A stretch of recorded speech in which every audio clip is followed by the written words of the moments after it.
हाँ तो दोस्तों इस वीडियो के अंदर हम C2C एडवांस सिस्टम के आईपीओ के बारे में बात करेंगे और जानेंगे कि इस आईपीओ के अंदर आपको अप्लाई करना चाहिए या नहीं। चलिए शुरू करते हैं।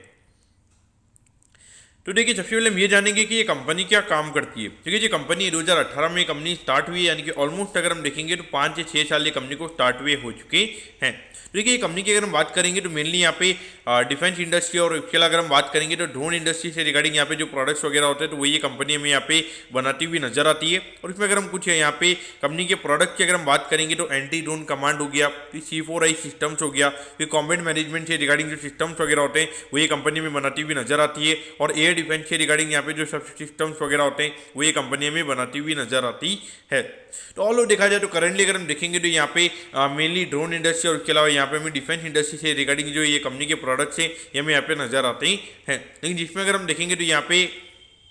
खास करके अगर हम देखेंगे तो खास करके 1-1.5 साल पहले अगर हम बात करेंगे जब रशिया यूक्रेन का वॉर हुआ था तो तब अगर हम बात करेंगे तो लगभग जब ड्रोन की जो इंडस्ट्री थी इसके रिगार्डिंग काफ़ी ज़्यादा मार्केट में बातें हो रही थी कि ये इंडस्ट्री आगे जाके काफ़ी ज़्यादा बढ़िया बनेगी। लेकिन उसमें अगर हम बात करेंगे तो एक आइडिया फोर्ज करके एक कंपनी आई थी जो डबल पे लिस्ट हुई थी, लेकिन उसकी अगर हम बात करेंगे तो ऑलमोस्ट अभी अपने आईपीओ प्राइस से भी नीचे वो कंपनी हमें ट्रेड होती हुई नजर आ रही है। उसके अलावा अगर हम बात करेंगे अभी 1-2 दिन पहले द्रोणाचार्य के नंबर्स आए थे तो वहाँ भी मार्केट को काफ़ी ज़्यादा एक्सपेक्टेशन थी, लेकिन उसकी भी अगर हम बात करेंगे तो काफ़ी टाइट कंपनी हो चुकी है। उसके अलावा अगर हम बात करेंगे ड्रोन डेस्टिनेशन की अगर हम बात करेंगे तो वहाँ पर भी ये दिक्कत हमें देखने को मिल रही है। तो कहीं ना कहीं देखा जाए यहाँ पे ये जो ड्रोन वाला जो एरिया है जहाँ पे मार्केट काफ़ी इतना एक्सपेक्ट कर रहा था कि आगे जाके इंडस्ट्री काफ़ी अच्छी तरीके से ग्रो करेगी, तो कहीं ना कहीं देखा जाए इंडस्ट्री में उतनी ग्रोथ हमें यहाँ पे देखने को नहीं मिली है। लेकिन कहीं ना कहीं देखा जाए तो यहाँ पे खास करके जो पर्टिकुलरली जो ड्रोन मैन्युफैक्चरिंग कंपनीज है डेफिनेटली और वहाँ पे अगर कोई अच्छा खासा इनोवेशन अगर लेकर आता है खास करके एग्रीकल्चर के पॉइंट से इंडिया के अंदर, तो कहने की वो डेफिनेटली आगे चल के काफ़ी अच्छा यहाँ पे रहेगा। अब अगर हम यहाँ पे कंपनी के ऑब्जेक्टिव की अगर हम बात करेंगे, यानी कि जो आईपीओ से कंपनी को पैसा मिलने वाला है उससे कंपनी कैसे यूटिलाइज करने वाली है, तो देखिए यहाँ पे कुछ हार्डवेयर वगैरह यहाँ पे कंपनी को हार्डवेयर और सॉफ्टवेयर यहाँ पे कंपनी को बाय करने जो अभी करंटली जो कंपनी के ऑपरेशन है उसके रिगार्डिंग यहाँ पे कंपनी को हार्डवेयर और सॉफ्टवेयर यहाँ पे कंपनी को बाय करना है। उसके अलावा अगर हम बात करेंगे तो बेंगलोर में यहाँ पे कंपनी को एक ट्रेनिंग सेंटर यहाँ पे कंपनी को ओपन करना है और उसके अलावा एक एक्सपीरियंस सेंटर यहाँ पे कंपनी को दुबई में ओपन करना है। उसके रिगार्डिंग यहाँ पे ये फंड हमें यूटिलाइज होता हुआ नजर आएगा। और इसके अगर हम बात करेंगे तो ये जो नए कंपनी के जो प्रीमाइसेज है, यानी कि जो बेंगलुरु और दुबई में जो कंपनी के जो प्रीमाइसेज है तो यहाँ पे कंपनी को फिट आउट भी यहाँ पे कंपनी को लगाने, तो इसके रिगार्डिंग भी ये फंड में यूटिलाइज होता हुआ नजर आएगा। और अगर हम बात करेंगे तो बेंगलोर में यहाँ पे कंपनी को सिक्योरिटी डिपॉजिट भी यहाँ पे कंपनी को देना है जो नई कंपनी के प्रीमाइसेज है, तो उसके रिगार्डिंग भी हमें यहाँ पे ये फंड यूटिलाइज कंपनी का होता हुआ नजर आएगा। और बाकी अगर हम बात करेंगे तो वर्किंग कैपिटल की रिक्वायरमेंट से रिगार्डिंग यहाँ पे कंपनी का आईपीओ में आता हुआ नजर आ रहा है।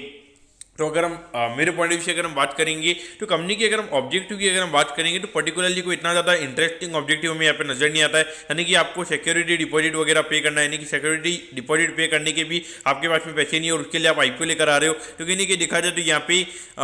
जो ऑब्जेक्टिव के पॉइंट ऑफ व्यू से अगर हम बात करेंगे तो मुझे पर्टिकुलरली नेगेटिव लगता है। मुझे खास करके वो कंपनी काफ़ी अच्छी लगती है जहाँ पे एक्सपांशन से रिगार्डिंग काफ़ी ज़्यादा आईपीओ में आते हुए नजर आते हैं, तो वो काफ़ी अच्छा नजर आता है। लेकिन आप सिक्योरिटी डिपॉजिट या फिर अगर आपको रेंट वगैरह लेना होता है तो उसके रिगार्डिंग आपको कुछ वहाँ पे पे वगैरह करना है, वो चीज़ें मुझे काफ़ी ज़्यादा नेगेटिव लगती है। और ऐसा लगता है कि कहीं ना कहीं यहाँ पे कंपनी के पास बिल्कुल भी पैसे नहीं है, तो इसीलिए कहीं ना कहीं यहाँ पे थोड़े पैसे के लिए यहाँ पे कंपनी का आईपीओ में आता हुआ नजर आ रहा हो। कहीं ना कहीं देखा जाए तो मुझे पर्टिकुलरली कंपनी का ऑब्जेक्टिव इतना ज़्यादा कोई खास यहाँ पे नजर नहीं आता है।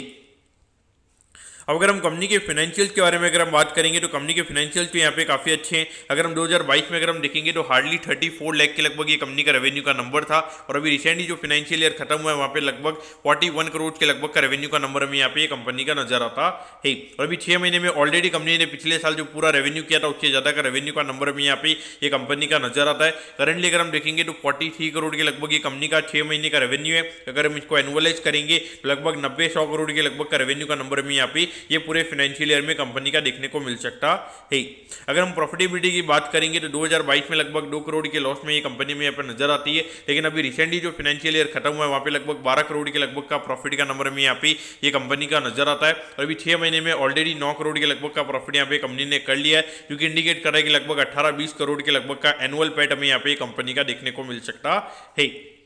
और लोग देखा जाए तो कंपनी के फाइनेंशियल तो काफ़ी अच्छे, और ये फाइनेंशियल की वजह से अगर हम बात करेंगे तो भले मार्केट में इतनी ज़्यादा करेक्शन हो चुकी है, उसके बाद में भी ये कंपनी की अगर हम डिमांड की अगर हम बात करेंगे तो डिमांड यहाँ पे काफ़ी ज़्यादा है। करंटली अगर हम जीएमपी की अगर हम बात करेंगे तो ऑलरेडी अराउंड 89% के लगभग का जीएमपी, यानी कि ऑलमोस्ट यहाँ पे अराउंड 90% का जीएमपी हमें ये कंपनी का नजर आता है, यानी कि डिमांड यहाँ पे कंपनी की काफ़ी फिनोमिनल है।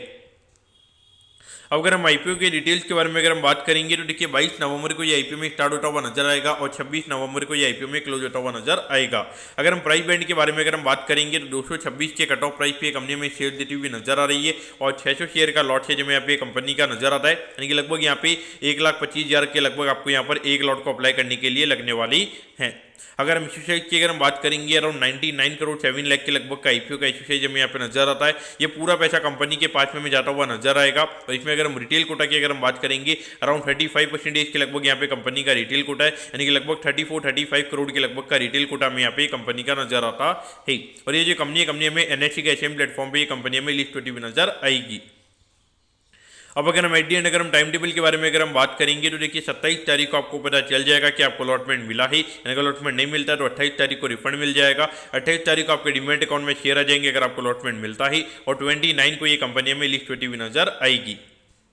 अब अगर हम एट दी एंड अगर हम कंपनी के वैल्यूएशन के पैरामीटर्स की अगर हम बात करेंगे तो देखिए ऑलमोस्ट अराउंड 375 करोड़ के मार्केट कैप पे कंपनी का आईपीओ में आता हुआ नजर आ रहा है। तो उसके हिसाब से अगर हम वैल्यूएशन वाइज अगर हम बात करेंगे तो अराउंड 19-20 टाइम्स के पी रेशियो पे कंपनी का आईपीओ में आता हुआ नजर आ रहा है। वैल्यूएशन वाइज अगर हम देखेंगे तो डेफिनेटली इतना ज़्यादा कॉस्टली नहीं है, क्योंकि जिस तरीके की ग्रोथ ये कंपनी ने दिखाई है उसके हिसाब से अगर हम बात करेंगे तो डेफिनेटली कॉस्टली नहीं है। लेकिन अगर हम करंट अगर हम ग्रे मार्केट प्रीमियम की अगर हम बात करेंगे तो उसको देख के ऐसा लगता है यहाँ पे काफ़ी अच्छा सब्सक्रिप्शन हमें यहाँ पे देखने को मिलेगा। मुझे लगता है कि पर्टिकुलरली हर कैटेगरी यहाँ पे 100 टाइम से ज़्यादा में सब्सक्राइब होती हुई नजर आएगी, क्योंकि अगर हम देखेंगे खास करके मेन बोर्ड आईपीओ में इतना ज़्यादा हमें अभी मोमेंटम देखने को नहीं मिल रहा है। और अभी अगर हम देखेंगे तो जहाँ पे लोगों को काफ़ी ज़्यादा गेन देखने को मिल रहा है, तो वहाँ पे कहने की पब्लिक की डिमांड हमें काफ़ी फिनोमिनल देखने को मिल रही है। तो उस पॉइंट से अगर हम बात करेंगे तो मुझे लगता है कि डेफिनेटली यहाँ पे लिस्टिंग इनके पॉइंट से अगर हम बात करेंगे तो अप्लाई डेफिनेटली यहाँ पर आपको करना चाहिए। लेकिन अगर हम लॉन्ग टर्म के हिसाब से अगर हम बात करेंगे, जिस तरीके का ग्रे मार्केट अभी इंडिकेट कर रहा है, ऐसा लग रहा है कि यहाँ पे लिस्टिंग पे ये कंपनी 90% प्रीमियम पे खुलेगी, और उसके बाद में जब तक आपको यहाँ पे शेयर मिलेंगे तब तक ये 100% अपने आईपीओ प्राइस से ऑलरेडी बढ़ चुका होगा। यानी कि अगर 100% अगर ये कंपनी बढ़ जाएगी तो वहाँ पे सीधा लगभग 750 करोड़ के लगभग का ये कंपनी का मार्केट कैप हो जाएगा। और वहाँ पर अगर हम पी रेशियो की अगर हम बात करेंगे तो ऑलमोस्ट फॉरवर्ड बेसिस पे लगभग 40 के लगभग का पी रेशियो ये कंपनी का हो जाएगा। अभी अगर हम करंटली अगर हम देखेंगे तो मार्केट में ऐसा सिचुएशन नहीं है कि जहाँ पे इतने खास करके स्मॉल कैप कंपनी में इतना ज़्यादा पी रेशियो मार्केट भी हैंडल कर पाएगा। लेकिन हो सकता है कि उसके बाद में 1-2% सर्किट हमें यहाँ पे और लगते हुए नजर आएंगे।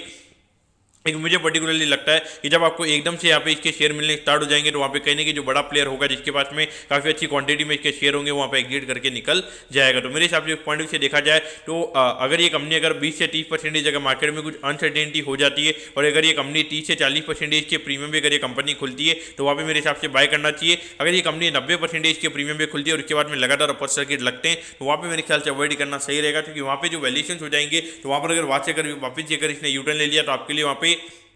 रिस्क रिवॉर्ड इतना फेवरेबल नहीं रहेगा। तो पॉइंट ऑफ व्यू आपने इसे देखना चाहिए। लिस्टिंग इनके लिए अप्लाई करना चाहिए, लेकिन आपको ये माइंड में रखना चाहिए कि इसमें जो अलॉटमेंट के चांसेस आएंगे वो यहाँ पे काफ़ी कम रहेंगे। लेकिन अगर आपके पास में एक्सेस मनी अगर पड़ा हुआ है तो उसके हिसाब से मेरे ख्याल से डेफिनेटली यहाँ पर आपको अप्लाई करना चाहिए। तो दोस्तों मैं कहता हूँ कि C2C एडवांस सिस्टम के आईपीओ के बारे में आपको सब कुछ समझ में आ गया होगा। अगर आपकी कोई भी क्वेरीज है आप कमेंट कीजिए, मैं जरूर आपके कमेंट पर रिप्लाई करूँगा। ओके दोस्तों, thank you, have a nice day.